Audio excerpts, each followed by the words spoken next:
It started off fine.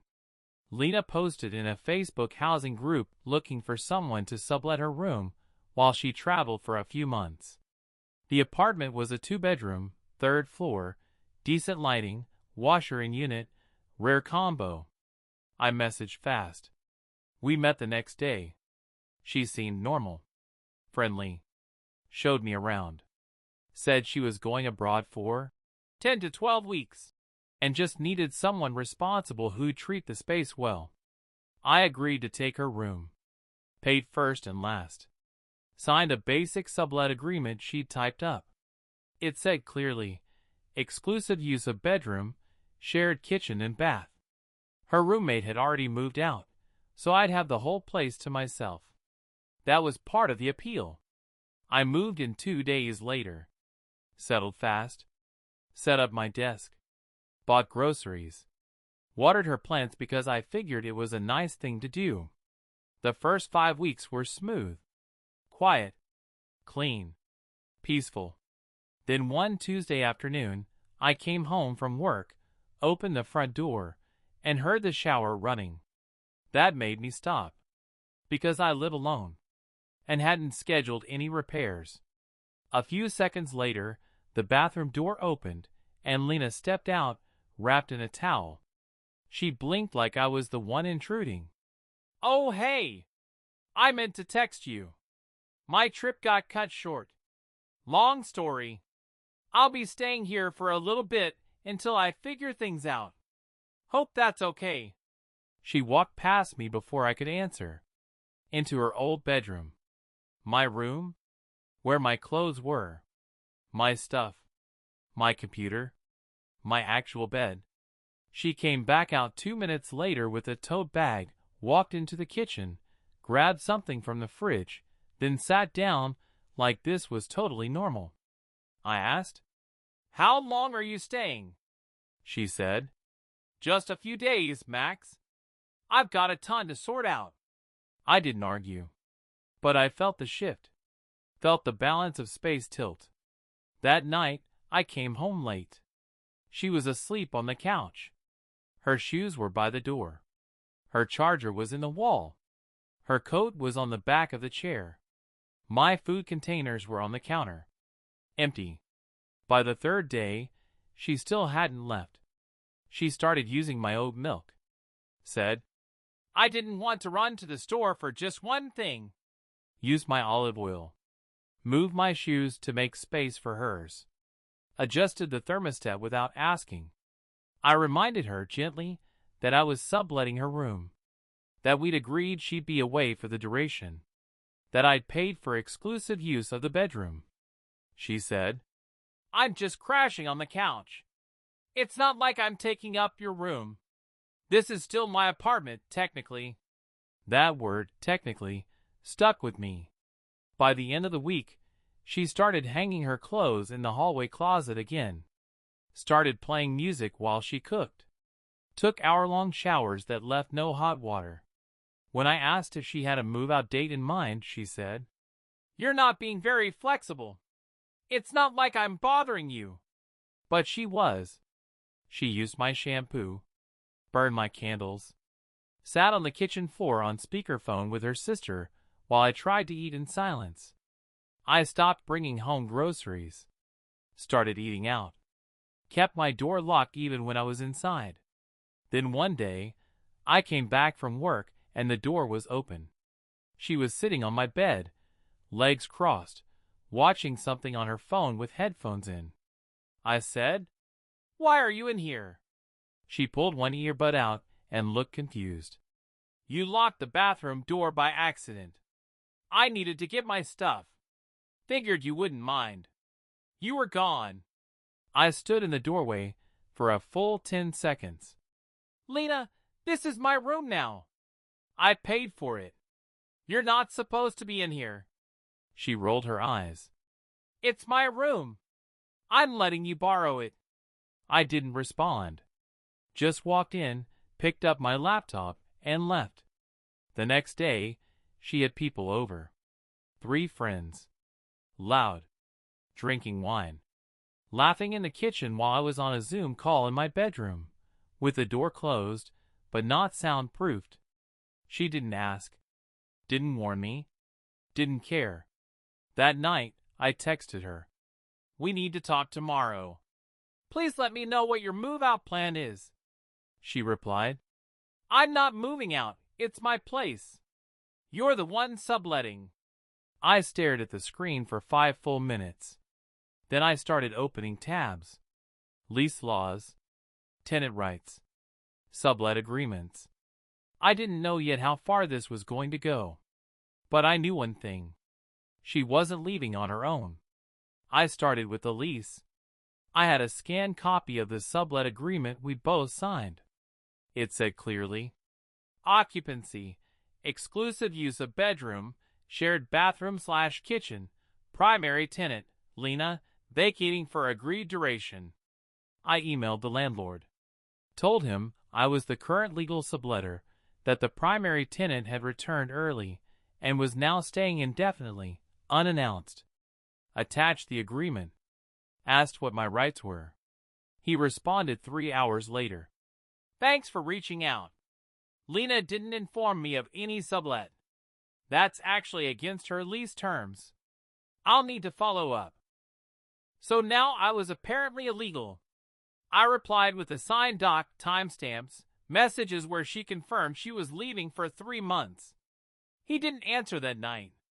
Meanwhile, Lena kept acting like nothing was wrong. She made curry in the kitchen that left the whole apartment smelling for 2 days.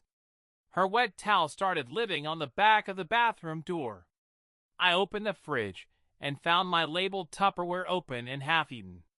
She'd added her own label on top. "Lena's salad, LOL, I know it's yours, sorry, didn't want it to rot." I started locking my bedroom door every time I left. Started keeping my laptop in my backpack. Stopped using the kitchen at all. Then she knocked on my door. I ignored it. She knocked again. "Hey, can we talk? I feel like things have gotten weird."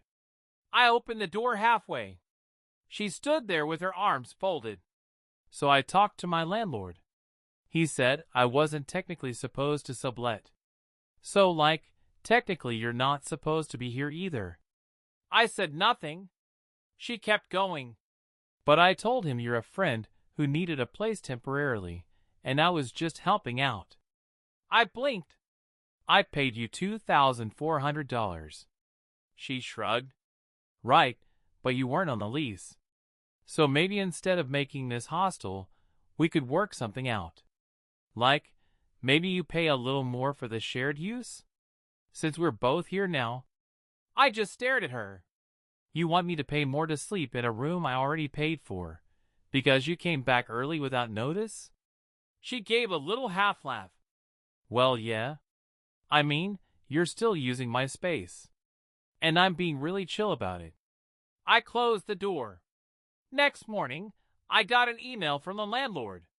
After reviewing the situation, I'll be asking Lena to resolve this directly.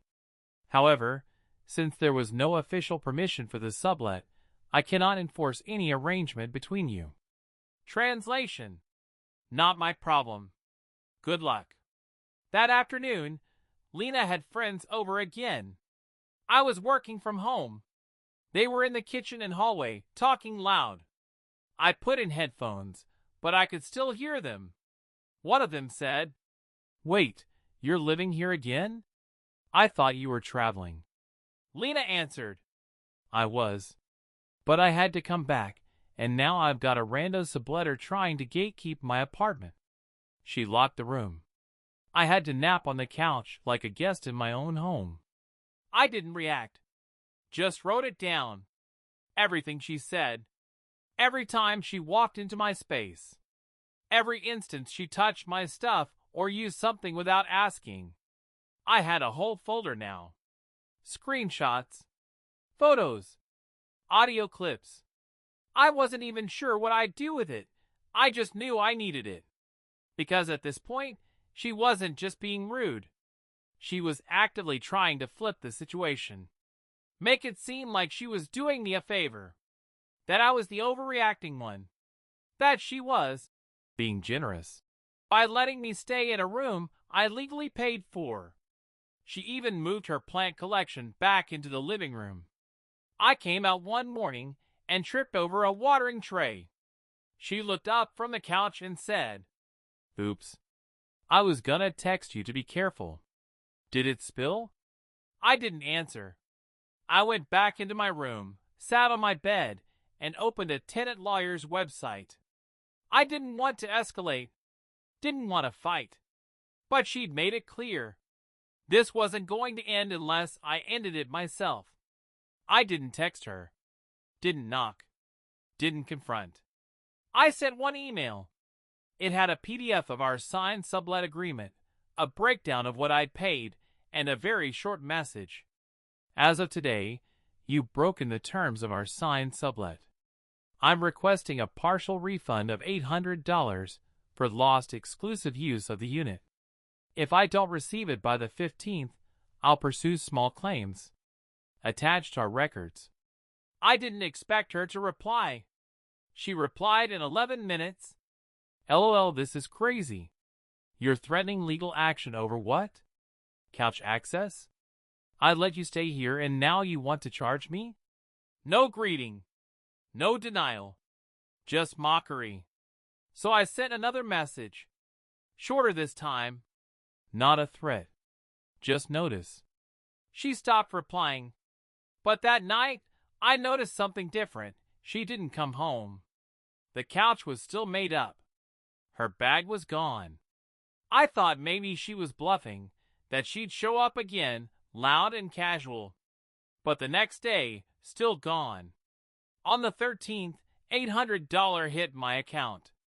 No note. No explanation. Just Venmo, partial refund, good luck. I screenshotted it.